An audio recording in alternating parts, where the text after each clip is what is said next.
Good evening, everyone. Welcome to Ladies' Night at Carrot Bars. This is Joe Shoup. I am very, very excited to have these two professional, educated young ladies on this call. I'm just very excited that both of you are here tonight. First of all, welcome Jennifer and welcome Tammy. Thank you. Thank you. Hi, everyone. Glad to be here. I want to make a couple comments. I'm going to turn it over to you, Jennifer, and we'll be good to go. I just want to make sure that everybody understands that this, if you look at the stats, you will see that this industry is over 70% women, probably closer to 80% women in this industry. And you are about to hear from two of the most educated women in this entire industry. I won't go over their backgrounds. You guys know Tammy. I probably know a little less about Jennifer, but Jennifer was one of the top income earners in the previous company that I was in. Jennifer is no longer in the home business arena except for the company. She's the president, CEO, and founder of Tools Rock. Now, tonight is about education. Why? Because I totally believe the reason the Breakfast Club exists and has for 18 years is to teach people how to have a successful business, how to teach leaders, how to find your leaders, how to really operate and be successful working from home. And you're not going to hear any better information than the two young ladies that we have here tonight. So, Jennifer, again, and Tammy, welcome to the Breakfast Club, and I am so excited to hear from you. Awesome. Thank you for the introduction, Joe, and I'm so excited to be here with Tammy. Tammy and I were talking throughout the week and really getting ready for this call and just talking about leadership in the industry, and we have a lot of awesome stuff to share with you guys tonight. So what we're going to do is I'm going to kick it off and just share a few things with you about leadership, and then I'm going to hand it over to Tammy, and she's got some incredible things to share. I can't wait to hear from Tammy, the things that she said she has to share about leadership. So, Tammy, anything you want to say at this point, or should I just get started here? Just take it away, my friend. Okay. So let me go ahead and share my screen, and then I'll make sure you can see it, Tammy. Let's see here. Okay, can you see my screen, Tammy? Yes, ma'am. Okay, perfect. So I'm going to share with you something that I had the privilege of learning from Tony Robbins. So I can't take credit for everything you see on my screen right now, but it is something that I really resonate with, and I'm happy to share it with you.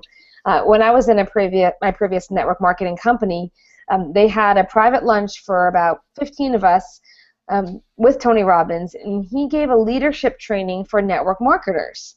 And he taught on something that he called situational leadership. And what he shared with all of us in the room, and we were some of the top income earners in the company, he shared with us how it's really important to be the type of leader that will support that person in the best way. And you have to know what kind of leader to be. Now, my philosophy, and I think we would agree, is whether you're a leader of 1 or 2 or 10 or 500, you're still a leader. And if you bring somebody into the business, you need to know how to communicate with them. Communication is such an important skill. I'm sure that many of you have been on Joe's communication class. My goodness, that's great training there in communication. And knowing how to communicate to the individuals that you bring into your business is huge. So the first thing we want to do, and if you read Joe's email, you saw that he mentioned the first thing we need to do is identify who you're talking to. So I put everything on this screen right away because I know some of you like to take a screenshot or look at this. So I wanted to put this all up there with you rather than transitioning through it. But I'm going to guide you through these boxes. And what we're going to do first is look at the title in green that's in each box. Okay? So what that title represents is who is the person? Who are they?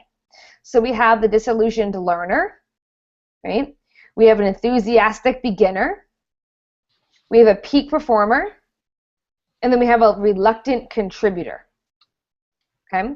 So these are 4 different types of people. So what they're doing is they're taking the individuals that are in your network marketing business, right, and he put them into these 4 categories.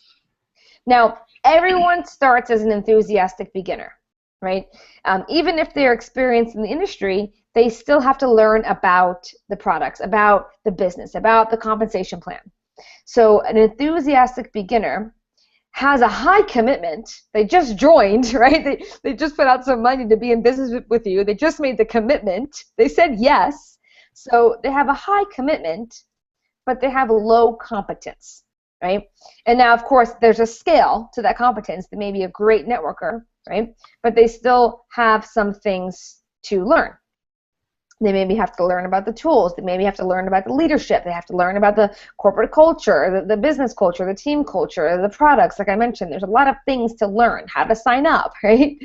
So everyone starts as an enthusiastic beginner, right? They have a lower level of competence on their scale of where they can operate, but they are highly committed. Now, another type of person is a peak performer. And this is the Tammys, the Joe Shoops, right? High competence, high commitment. They're just rocking the business, all right? And then you have a reluctant contributor. That is high competence, low commitment. This is somebody that knows exactly what to do. They know how to do it, but for some reason their commitment has gone down. And then a disillusioned learner, low commitment and low competence.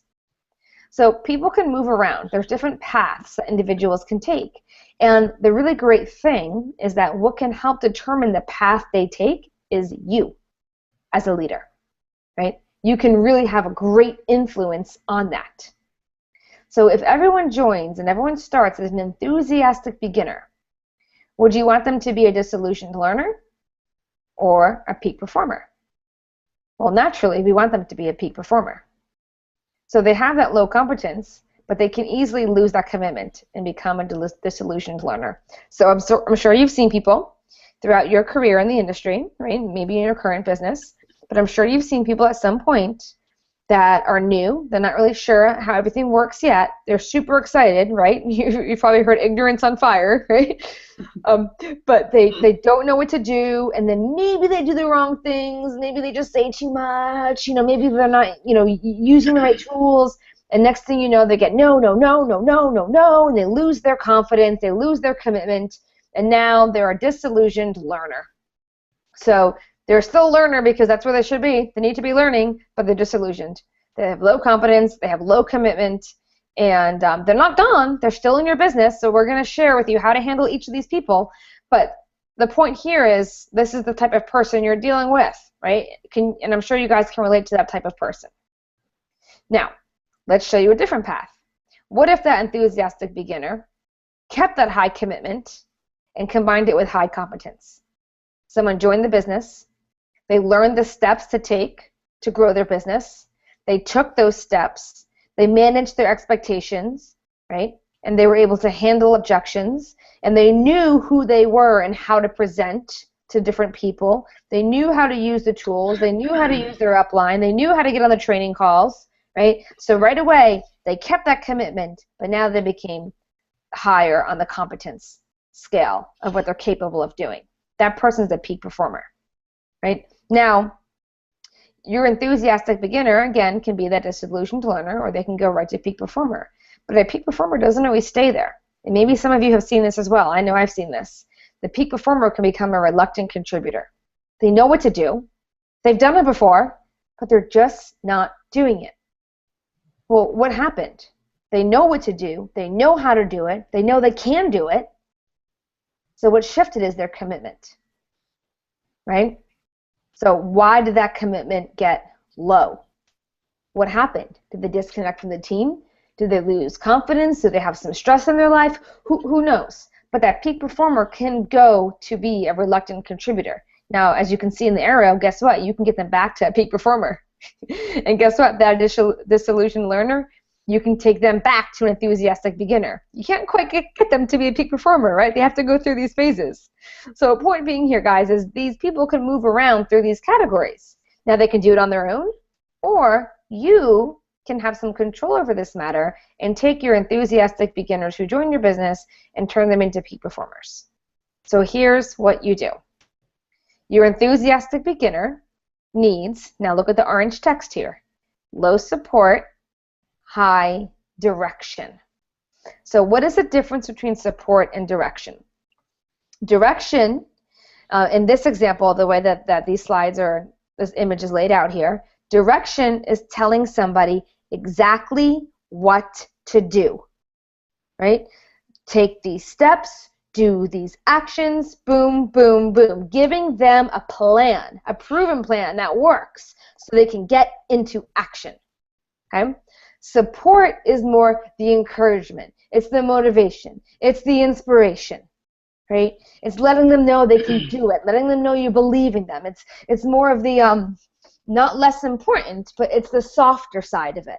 Right? So I always like to look at things as yin yang or masculine and feminine, right? This high direction is just, it's really more of the masculine side. Whoops, hold on guys. I just saw the battery's going low. I'm on a different computer. Give me 1 second.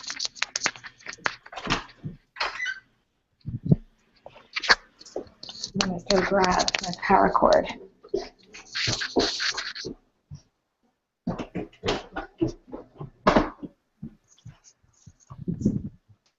And in the meantime, Joe's going to sing us a song. I can if you like. My mother used to say, "Why don't you sing Far Away?" And I tried to do that, and I didn't know what she meant, but apparently she just wanted me to play the piano. Far, far away. I never understood that till later. Oh, that's funny. Joe, is this all, are you following along? Is this all making sense for right now? Absolutely. Yeah, we're good. Oh, great. All right, let me plug this thing in. I apologize for that. I don't want to lose you guys, though. All right. Perfect.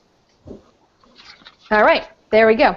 So, again, the difference between direction and support. So again, direction, more masculine, more do this, take action, support, inspiration, really just showing your belief, motivating, all that great stuff that leaders often do.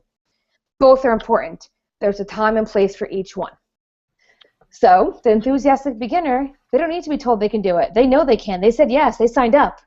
What they want to know is, what do I do? Show me what to do. Tell me what to do. I'll do it. I just signed up. I put down my money. I said yes. What do I do? So saying to the enthusiastic beginner, you can do it, and pumping them up, it's like, forget it. Tell them exactly what to do so they can go do it. And if you do that, then they can move to being a peak performer, right? And at that point, give them space, right? You're still there. You don't disappear. But if you've ever been a peak performer and somebody's on your back telling you exactly what to do and you know, motivating and all this inspiration, sometimes you're just like, can I have some space to do what I need to do? So, you know, you want to have a balance of that. But, you know, if someone's rocking, let them keep rocking, right, with that high competence and high commitment. Now, even if you're giving that low direction and high support to the enthusiastic beginner, that doesn't mean they're necessarily going to become a peak performer. They may not have the stamina or confidence. They may get beat down a little bit. They may become a disillusioned learner. So at this point, you still want to keep that high direction, but also that high support. Maybe talking to them about, you know, what happens when you get a no, and helping them, you know, build their commitment and build their strength. You know, I have a 5-year-old son. He's almost 6, and I often talk to him about our business. And you know, according to a kid, he gets it. Someone says no, you find someone else. Someone drops out, well, can't you find someone new?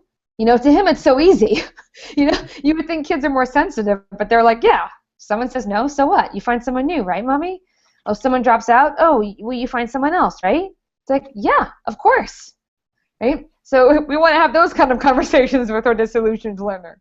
So you want to give them that high direction because they still need to know what to do, but you also want to give them high support. Move them back into that enthusiastic beginner. And then once they're back there and they're ready to go, direction, direction, direction. And if you've ever been an enthusiastic beginner and someone just kept trying to pump you up and not tell you what to do, it gets very frustrating because then you start making up your own stuff, right? And maybe you don't get results, maybe you do, but you know, you want to have someone who's going to support you with giving you the direction you need. Now, a peak performer, like we said, low direction, low support, but sometimes they can become a reluctant contributor. So do they need to be told what to do? And I've been in all these categories. And there was a time when I was a reluctant contributor and someone just kept telling me what to do. And I'm like, I know how to build a business. I don't need to know. Like, if you've ever been in these categories, you can relate to this. I'm like, I don't need you to tell me what to do. But I lost my belief in something. Right? So telling me, make a phone call, call more people, reach out, build your list. I'm like, I know all that, but it's hard to do when your commitment is low. It's hard to do at those points. So you need more support. So this is what I wanted to share with you about situational leadership, knowing the type of leader to be in these different situations. And I think that as we all grow as leaders, whether we're leading that 1, 2, 10, 20, 1,000, 20,000, it always helps to know who you're speaking to and how you can best support them so that you can be the best leader that you can be. So Joe, should we take questions, or I don't know if anyone has any questions on this. I guess you can post. I'm looking at the comments on the side.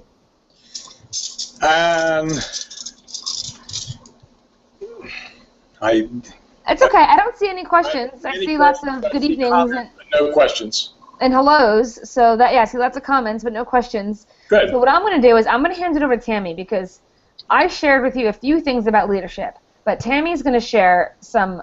I'm going to let her tell you, but it's taking what I just shared to a whole other level. So Tammy, I'm handing it over to you. Give us the goods on leadership.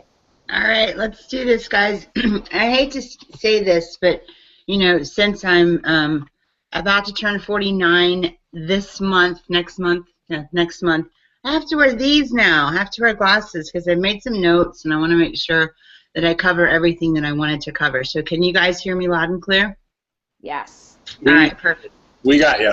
All right, perfect. When I came back into this business, I really thought a lot about leadership and what we need to do as leaders in order for our business to move forward.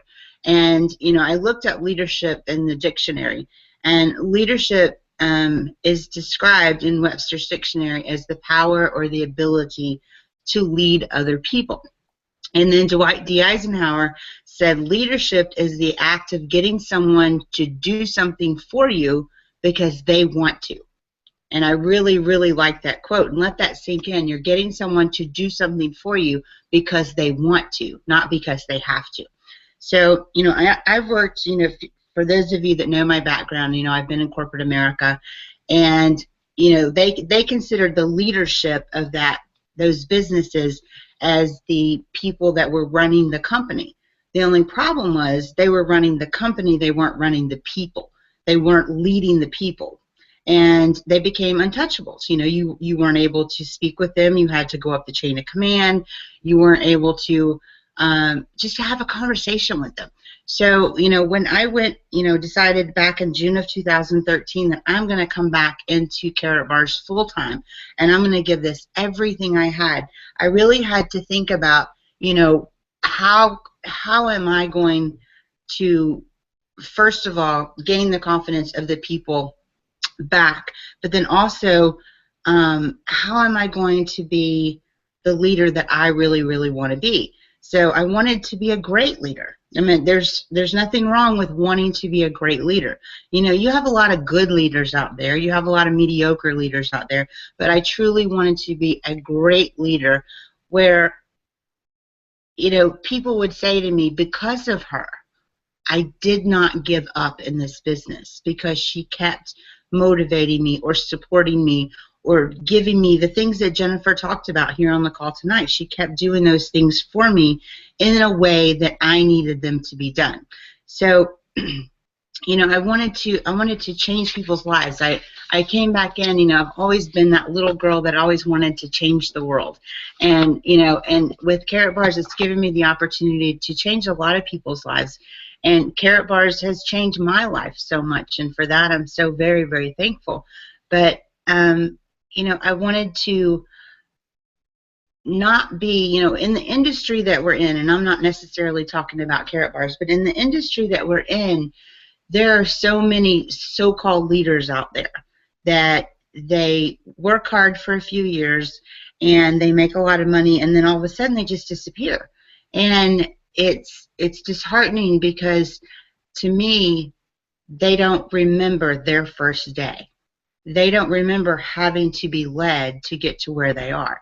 They don't remember their first paycheck, and they become the untouchables, just like it was in corporate America. So to me, that was never the type of leader I wanted to be. Could I sit home on the couch and eat bonbons and watch TV and probably make the same amount of, or a little bit, about the same amount of money. Sure, I probably could, but I'm just not built that way. It's not in my DNA.